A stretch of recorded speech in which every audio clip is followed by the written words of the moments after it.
ایک یہ کویشچن کیا کہ باہر کسی کوئی مسلمان ڈاکٹر ہیں، انہوں نے ایک کامیاب آپریشن کیا ہے اور ایک غیر مسلم کو سور کا دل لگا دیا ہے اور وہ دل صحیح ورک کر رہا ہے اور وہ شخص زندہ ہے،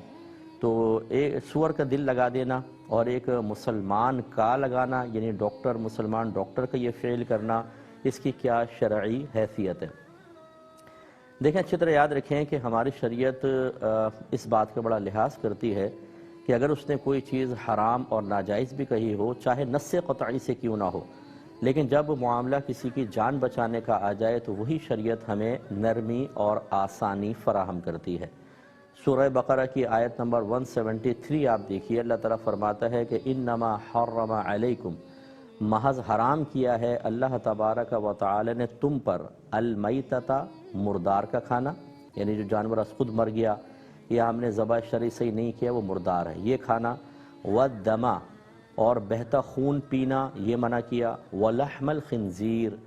اور سور کا گوشت اللہ نے حرام فرمایا، وما اہل بہ لغیر اللہ،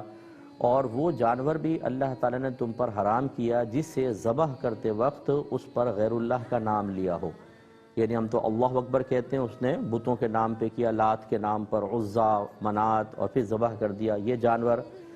تو یہ حرام نص قطعی سے ثابت ہوا کہ لحم خنزیر کا گوشت حرام ہے، لیکن خود اللہ تعالیٰ پھر اس کے ساتھ ہی فرماتا ہے فَمَنِ اضْطُرَّ،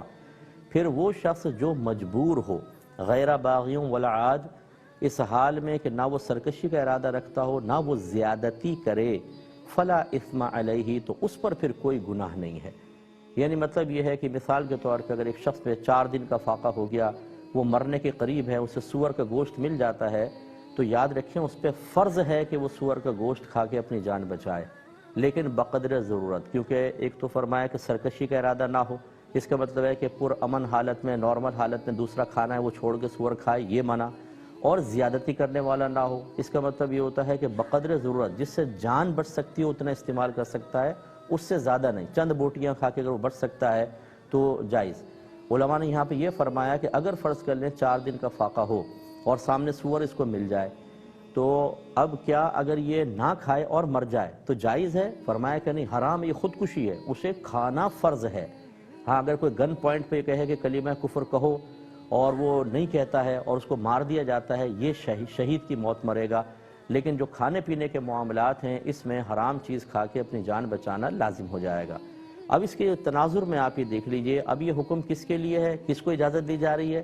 مسلمان کو اجازت دی جا رہی ہے۔ اس کا مطلب اب یہ تو معاملہ ختم ہی کر دیں، مسلمان ڈاکٹر نے کیا یا کافر ڈاکٹر نے کیا، دونوں کے لیے صحیح تھا۔ دیکھا یہ جائے گا کیا اگر یہ دل نہ لگایا جاتا تو کیا اس شخص کی جان بچتی یا نہ بچتی۔ اس میں ہم ترتیب یہ رکھتے ہیں کہ سب سے پہلے اگر کوئی آرٹیفیشل جیسے مصنوعی دل لگا کر اس کی جان بچائی جا سکتی ہو تو پھر وہی فرض ہے، وہی لازم ہے کہ اسے کریں، کیونکہ پھر یہ وہی سرکشی کے اندر آ جائے گا کہ ابھی ضرورت کوئی تھی اس کی۔ لیکن اگر اس طرح کے تجربے پہلے ناکام ہو چکے ہیں یا اس شخص کے لیے فوری طور پر اس طرح کا کوئی دل اویلیبل نہیں ہے، اور اگر فوری طور پہ سور کا دل نہ لگایا جاتا یا حرام چیز سے علاج نہ کیا جاتا تو اس کی موت واقع ہو سکتی تھی، تو پھر شریعت اجازت دیتی ہے کہ وہ لگوا سکتا ہے۔ نہ صرف وہ، اگر اس کی جگہ کوئی مسلمان شخص ہوتا ہے جس کے قلب میں ایسا پرابلم ہوتا اور ڈاکٹرز دیگر علاج کر کے یا مصنوعی چیزیں لگانے سے مایوس ہو چکے ہوتے، اس کی جان جانے کا خطرہ تھا، تو بہرحال اس سے استفادہ کیا جا سکتا ہے، فائدہ حاصل کیا جا سکتا ہے،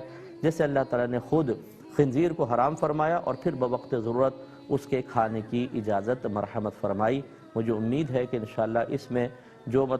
بعض بہت زیادہ سختی سے فیصلہ کرنے کی کوشش کرتے ہیں